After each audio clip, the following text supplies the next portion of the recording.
마산 로봇랜드 소송 패소에 따라 원금만 1,000억 원이 넘는 돈을 지급해야 하는 사태 시작은 2015년부터입니다.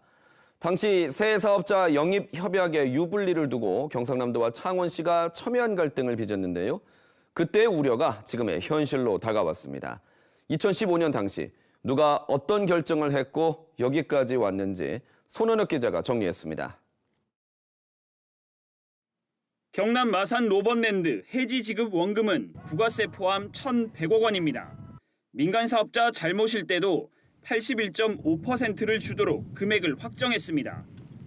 애초 2014년 10월 민간 사업자로 출발한 울트라건설의 부도로 이듬해 9월 새 사업자인 대우건설 컨소시엄과 맺기 위해 실시 협약을 변경한 내용입니다. 경상남도 감사위원회는 협약 절차에 문제가 있다고 지적했습니다. 가장 중요한 실시 협약 승인 절차는 권한이 없는 로봇재단 이사회에 이행될 것으로 확인됩니다. 2015년 협약 변경은 경상남도가 주도했습니다. 당시 안상수 창원시장이 불공정한 조건이라며 반대하자 경남도나 창원시 재정에 두고두고 큰 부담이 될 수 있기 때문에 그 외의 업체를 더 찾아보든지 그 업체와 더 노력을 해보든지 해서 홍준표 전 경남지사는 사업 철수라는 강수를 뒀습니다. 더 이상 사업에 참여하지 않기로 결정하였으며 향후 로봇랜드 재단과 창원시에 일임하여 사업을 진행시킬 예정입니다.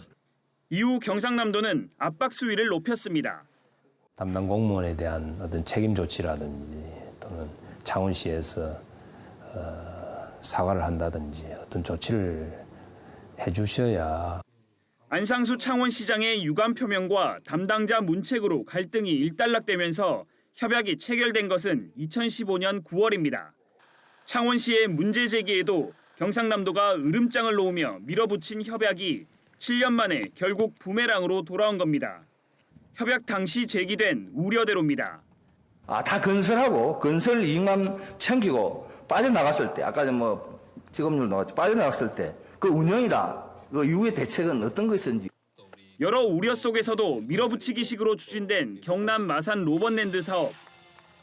막대한 재정 부담을 불러왔지만 홍준표, 윤한홍 등 당시 주요 의사결정권자들은 자리를 떠나 책임론에서 비켜나 있습니다. KBS 뉴스 손원혁입니다.